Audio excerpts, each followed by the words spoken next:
ಅಧಿಕಾರಿಗಳಿಂದ ಮಾಹಿತಿ ಪಡೆದುಕೊಳ್ತೇನೆ. ಎಲ್ಲೆಲ್ಲಿ ನಿರ್ಲಕ್ಷ್ಯ ಆಗಿದೆ, ಎಲ್ಲೆಲ್ಲಿ ಇವತ್ತು ನ್ಯೂನತೆಗಳಿದ್ದಾವೆ, ಮತ್ತು ಯಾರು ಇದಕ್ಕೆ ಕಾರಣಕರ್ತರಾಗಿದ್ದಾರೆ ಅಂಥವ್ರ ಮೇಲೆ ಶಿಸ್ತು ಕ್ರಮ ಜರುಗಿಸಲಿಕ್ಕೆ ಶಿಫಾರಸು ಮಾಡ್ತೇನೆ. ನಮ್ಮ ಅರಣ್ಯ ಇಲಾಖೆ ಅಧಿಕಾರಿಗಳು ಏನಾದರೂ ನಿರ್ಲಕ್ಷ್ಯ ಮಾಡಿದರೆ ಅವ್ರ ಮೇಲೂ ಇವತ್ತು ಸೂಕ್ತವಾದಂಥ ಕ್ರಮ ತೆಗೆದುಕೊಳ್ತೀವಿ ಅನ್ನೋಂಥ ಮಾತನ್ನು ಹೇಳಿಕೆ ಬಯಸ್ತೇನೆ. ಶವ ಅಲ್ಲೇ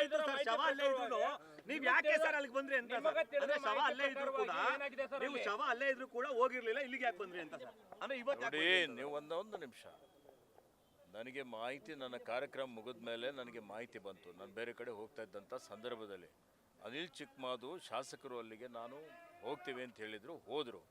ನಾನು ಬೆಂಗಳೂರಿಗೆ ಹೋದ್ಮೇಲೆ ಇವತ್ತು ಬೆಳಿಗ್ಗೆ ನಮ್ಮದು ಪೊಲ್ಯೂಷನ್ ಕಂಟ್ರೋಲ್ ಬೋರ್ಡ್ದು ಕಾರ್ಯಕ್ರಮ ಇತ್ತು. ನಿನ್ನೆ ದೂರವಾಣಿ ಮುಖಾಂತರ ಅವ್ರ ಪರಿವಾರದವ್ರು ಮಾತನಾಡಿದ್ದಾಗ ನಾನು ಬಂದು ಭೇಟಿ ಕೊಡ್ತೀನಿ ಅಂತ ಹೇಳಿದ್ದೆ.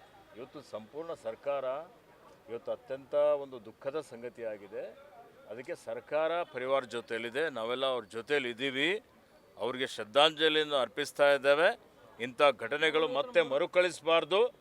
ಯಾವುದೇ ರೀತಿಯಲ್ಲಿ ಅದಕ್ಕೆ ಬೇಕಾಗುವಂಥ ಎಲ್ಲ ಕ್ರಮಗಳನ್ನು ತೆಗೆದುಕೊಳ್ಳಲಿಕ್ಕೆ ಬಂಡೀಪುರದಲ್ಲಿ ಇವತ್ತೊಂದು ಸಭೆಯನ್ನು ಕರೆದಿದ್ದೇನೆ. ಆ ಸಭೆಯಲ್ಲಿ ಸವಿಸ್ತಾರವಾಗಿ ಚರ್ಚೆ ಮಾಡಿ ಇವತ್ತು ಈ ರೀತಿಯ ಘಟನಾವಳಿಗಳು ಆಗದ ರೀತಿಯಲ್ಲಿ ನೋಡಿಕೊಳ್ಳಲಿಕ್ಕೆ ಎಲ್ಲ ರೀತಿಯ ಒಂದು ಕ್ರಮವನ್ನು ನಾವು ತೆಗೆದುಕೊಳ್ತೇವೆ. ಮಾಹಿತಿ ಪ್ರಕಾರವಾಗಿ ಅಲ್ಲಿ ಏನಾಗಿದೆ ಸರ್? ನಿಮ್ಗೆ ಏನಂತ ಮಾಹಿತಿ ಬಂದಿದೆ ಸರ್? ಅಲ್ಲಿ ಏನಾಗಿದೆ? ಹುಲಿ ದಾಳಿ ಆಗಿದೆ. ದನ ಮೇಯಿಸ್ಲಿಕ್ಕೆ ಹೋಗಿದ್ದಂಥ ಸಂದರ್ಭದಲ್ಲಿ ಹುಲಿ ದಾಳಿ ಆಗಿದೆ ಅಂತೇಳಿ ಹೇಳಿ ನನಗೆ ಮಾಹಿತಿ ಬಂತು. ನೋಡಿ, ನಾನು ಈಗಾಗಲೇ ಹೇಳಿದ್ದೇನೆ ನೋಡಿ, ನಾನು ಈಗಾಗಲೇ ಏನು ಹೇಳಿದ್ದೇನೆ, ಇವತ್ತು ಮಾನವ ಪ್ರಾಣಿ ಸಂಘರ್ಷ ಇವತ್ತಿಂದು ನಿನ್ನಿದಲ್ಲ. ನೂರಾರು ವರ್ಷ, 1000 ವರ್ಷದ ಇತಿಹಾಸ ಇದೆ. ನಾವು ಮಾನವರು ಇವತ್ತು ಪ್ರಾಣಿ ಜೊತೆಯಲ್ಲಿ ಸಹಬಾಳ್ವೆ ಮಾಡುವಂಥದ್ದು, ಆ ಒಂದು ಪರಿಪೂರಕವಾದಂಥ ವಾತಾವರಣ ನಿರ್ಮಾಣ ಮಾಡಬೇಕಾಗ್ತದೆ.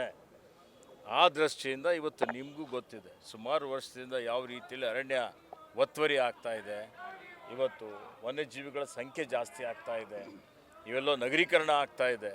ಇವತ್ತು ಜನರಿಗೆ ನಾವು ಅರಿವು ಮೂಡಿಸುವಂಥ ಕೆಲಸನೂ ಮಾಡಬೇಕಾಗ್ತದೆ. ಯಾವ ರೀತಿಯಲ್ಲಿ ಪ್ರಾಣಿಗಳ ಜೊತೆಯಲ್ಲಿ ಸಹಬಾಳ್ವೆ ಮಾಡಬೇಕು ಅನ್ನುವಂಥದ್ದು ಇವೆಲ್ಲವೂ ಕೇಳಿ ಪೂರ್ತಿ ಇವೆಲ್ಲವೂ ಮಾಡುವಂಥ ಕೆಲಸ ಅರಣ್ಯ ಇಲಾಖೆ ಮಾಡ್ತಾ ಇದೆ.